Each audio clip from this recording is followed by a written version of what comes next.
Жеңіліс тапқан соғыстан кейін басқа мемлекеттердің армиясы басып кіріп, территориясын бөлісіп алды. Міне 45 жылдың жазында Германия қалалары барлық жер қираған, аштық пен жоқтық. Елдегі білімді мамандарды Америка мен Совет одағы күштеп алып кетіп жатыр. Заводтар мен фабрикаларды да бөлшектеп өз елдеріне тасуда. Германияда қалған жалғыз нәрсе Екінші дүниежүзілік соғыстың шығынын өтеуге мойнына салынған үлкен қарызы. Осыдан кейін елдің болашағы қалай болмақ десеңіздер, бүгін әлемде ең сапалы автокөліктер мен пойыздар, ең мықты дәрі-дәрмек, қымбат киім брендтері, керемет футбол командасы және сапалы жолдар мен әлемде ең жақсы сыра немістерде. Олар осынша жетістікке қалай жетті және кім көмектесті?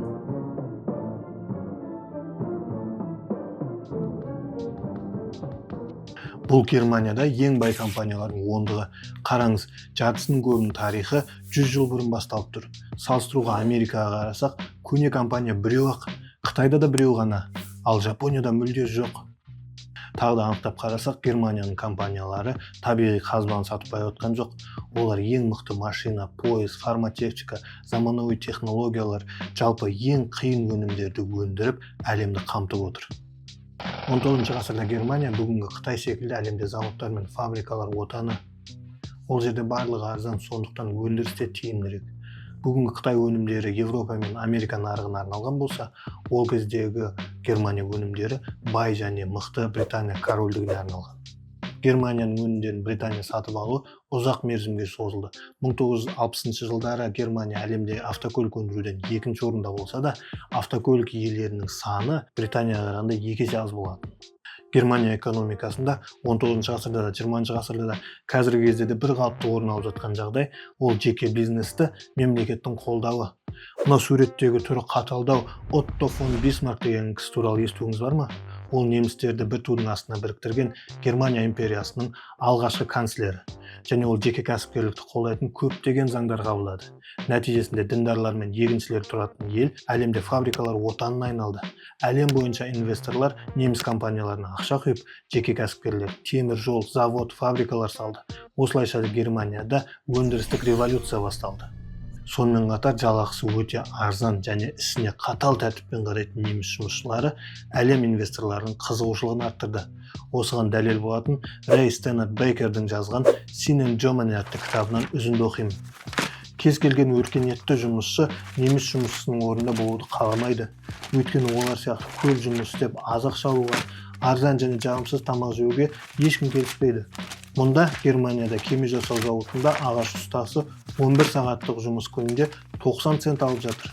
Салыстырып қарағанда Американың ағаш ұстасы 8 сағаттық жұмыс күніне $2,5-3 талап етеді. Екінші дүниежүзілік соғысынан кейінгі Германия туралы айтардан бұрын мына нәрсені түсіндіріп кету керек. Біз Германия деп жүрген ел Батыс Германия және Шығыс Германия болып екіге оңай бөлінеді. Шығысының территориясын СССР жаулап алғаннан жетілмей қалып, батысында Америка болғаннан дамып кетті деп ойлау қате пікір. Германия фирмалары қайда орналасқан мына картадан қарасақ, компаниялардың көбісі батысында және оңтүстігінде шоғырланған, ал биліктің орталығы Берлинде. Осылай 150 жыл бұрында бүгінде Батыс Германия ақша табады, ал Берлин олардан салық жинап, Шығыс Германияны субсидиялап отыр. Өйткені бұл ұлт міндеті. Осының бәрін айтып беруім себебі, соғыстан кейін қираған елдегі экономикалық сиқырдың қалай болғанын нақтырақ түсіндіру. 45-46 жыл елде 2-ның бірі жұмыссыз, 3-дің бірі үйсіз және әрбір 5-ші бала ғана өз төсегінде ұйықтайды. Дрезден қаласының күйі осындай. Немесе мынау Кёльн қаласы соғысқа дейін 750 мың тұрғын, ал соғыстан кейін 32 мың ғана адам тұрады. Сонымен қатар тұрғын үй мәселесі ғана емес, елде ақшамен де жағдай қиын. Жалпы ақша бар, Рейхсмарк, бірақ ол ешкімге керек емес. Бұл қалай десеңіз, мысалға Батыс Германия жұмысшысын алайық. Ол аптасына 60 рейхмарк алады, және оның аптасына 5 жұмыртқа туатын тауығы бар. Бір жұмыртқаны өзі жейді, қалғанын 20 темекіге айырбастайды. Өйткені ол кезде темекі ақшасында тұрақты валюта. Бір темекіге 8 рейхмарк беріп жатты. Енді санасақ, тауықтың табатыны жұмысшының тапқан ақшасынан 3 есе көп. Осылайша етікті сыраға, темекіні жұмыртқаға ауыстырып жүргенде, халық жұмыс істеудің орнына керек тауарын іздеп уақыт құртуына мәжбүр болады. 1948 жылғы статистика бойынша әр адам аптасына 9,5 сағатын, яғни бір күндік жұмыс уақытын керек тауарын іздеуге жұмсап отырған. Осы кезде тағы да суретте түрі қатал жігіт пайда болды. Людвиг Эрхард. Ол экономика министрі, кейіннен Германия канцлері болды да, 48 жылдың 21 маусымда Рейхмарк ақшасы жарамсыз екенін жариялап, енді оны темекіге емес, Дольчмарк ақшасына айырбастай аласыздар деді. Бірақ әр адамға тек 60 марк алуға болады. 40-ын қазір, қалған 20-сын бір айдан кейін. Ал банк шотында кез келген ақша құны 10-ға 1 болады, яғни 10 Рейхмарк 1 Дольчмаркқа тең. Ал ескі ақшасын әкеліп үлгермегендер түк алмайды деп жариялады. Осылайша ол радикалды ақша реформасын жүзеге асырды. Екінші дүниежүзілік соғысы соңында Америка мен Совет одағы Германияда тек тұрғын үйлерді және соғыс өнімдерін өндіретін бомбалар жасайтын зауыттарды ғана бомбалады. Басқа өндіріс орындары бомбалаудан зардап шеккен жоқ. Ендеше дайын кәсіпорындар бар, бірақ жұмысшыларды жинап, жұмыстарын ұйымдастыру керек. Жалақысын жұмыртқа, темекі сияқты валютамен емес. Алайда бізде ондай кездерде болған, ақшалай беру керек. Сонымен Батыс Германияда Эрхард жасаған валюта реформасынан ақшаның көлемі 93%-ға азайды. Экономика жанданды, кәсіпорын иелері көп пайда көрді. Өйткені елде тек тауар ғана құнын ұстап қалды. Ал халықтың жағдайы мәз емес. Бірақ олар Шығыс Германия халқының арасында қалмағанның өзіне қуанышты. Өйткені оларды СССР-дің қалаларын қалпына келтіруге күштеп алып кетіп жатты. Осыған байланысты Эрхард пен Американың әскери губернаторының арасындағы тарихи жазбаларда қалған әңгіме. Елде азық-түлік тапшылығы болып жатқанда, азық тарату үшін қабылдаған норманы өзгертуге қалайдатыңыз бар да? Губернатор мырза, мен норманы өзгерткен жоқпын, мен оны алып тастадым. Енді халыққа азық-түлік талоны керек емес, оларға неміс маркасы қажет. Ол үшін халық тер төгіп жұмыс жасайтын болады. Эрхард немістерді біліп айтқандай болды.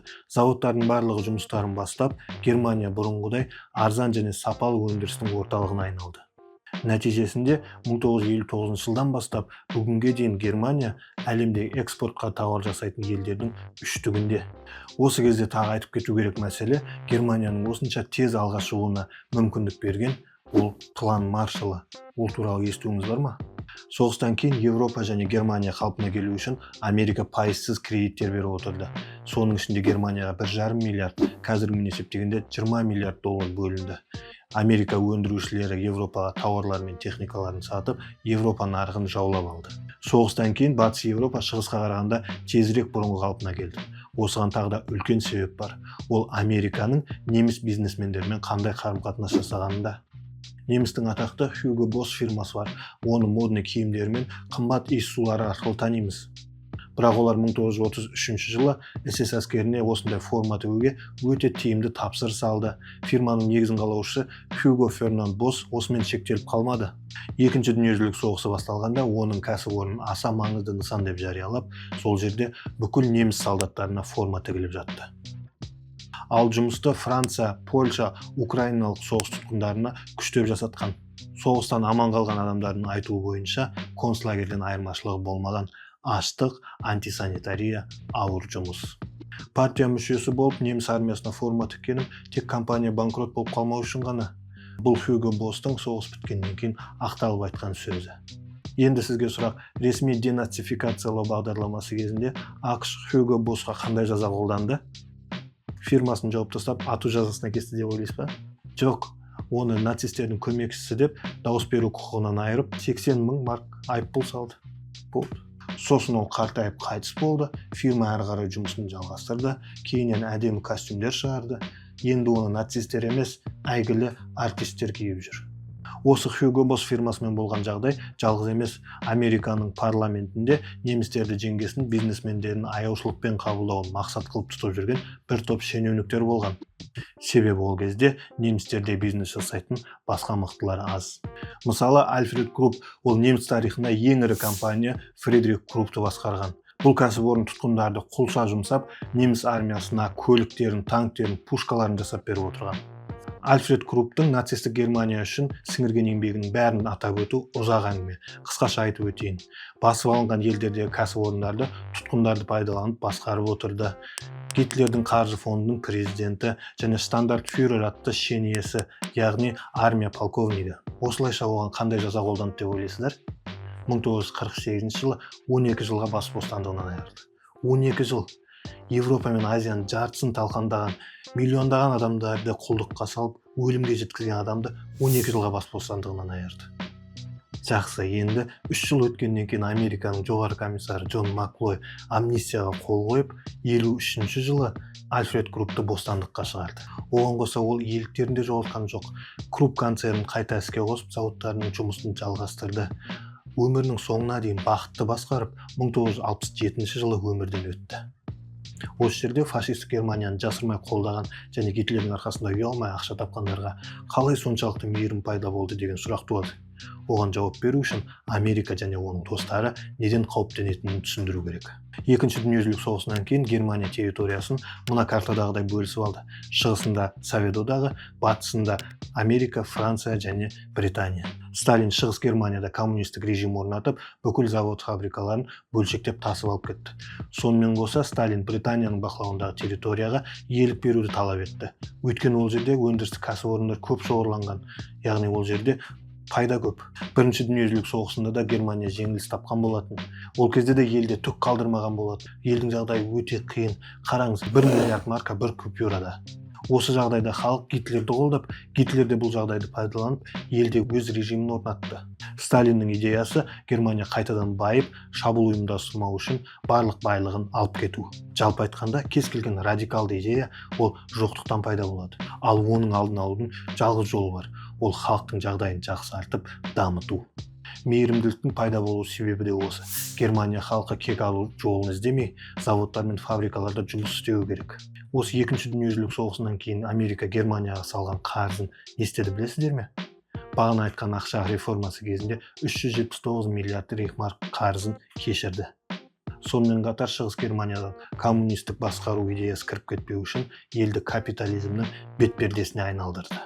Осылайша 50-ші жылдардан бастап шығыс Германиядан келген қашқындарды батыс Германия құшақ жая қарсы алды. Өйткені кедей халық кез келген жұмысқа аз ақшаға келісе береді. Ал батыстың заводтарына жұмыс күші тапшы. 1990 жылы шығыс және батыс Германия арасындағы Берлин қабырғасы құлатылып, екі ел бірікті. Бүгінде батыстың халқында шығысты асырап жүргеніне әлі де наразылығы бар сияқты. Бірақ Германияда өзгермейтін нәрсе ол жұмыс мен бизнестегі қатал тәртіп. Оларда ғылым мен технологиялар әрдайым болған және болады. Өйткені олар ғасырлар бойы білім мен тәжірибелерін сақтап жетілдіріп келеді. Бірақ бұл жерде мәселе ұлтта емес, елде түріктерде, орыс, қазақтарда көп. Мәселе бұл жерде іске қалай кірісу тәртібінде. Қазір 19 ғасырдағыдай жұмысшылар артық жұмыс жасамайды. ООНның есептемесі бойынша әр неміс жұмысшысы жылына 1413 сағат жұмыс жасайды. Бұл көптеген елдермен салыстырғанда әлдеқайда аз, яғни адамдар жұмысқа 2 есе аз уақыт жұмсап, әлдеқайда көп өнім өндіреді. Мысал, 90 жылдары BMW өз зауытын ақш-та ашып жатыр. ақш-та жұмысшылар неміс жұмысшылар сияқты жұмыс істей алмайтыны белгілі болды. Осы жерде көмекке роботтар келді. Неміс ұлттың күшті тұсы мен әлсіз тұсын осы жерде айтып кетейін. Елде коллективтік тәртіп бар. Кез келген қиыншылық болса да, көзді жұмып жұмысын жасай бере алады. Бұл әдеті 2008 жылдағы әлем кризисінде көмектесті. Басқа елдердің бәрі ақшасын жоғалтып атқанда, бүкіл әлем неміс техникалары мен роботтарын жаппай сатып алып жатты. Екінші жағынан ұлт тек жұмысын ойлап, билікке үндемей келісім бере бергенде дүниежүзілік соғысы сияқты қасіреттер орын алады. Ендеше тәртіп ол жақсы, ал үндемей келісу ол жақсылыққа алып келмейді.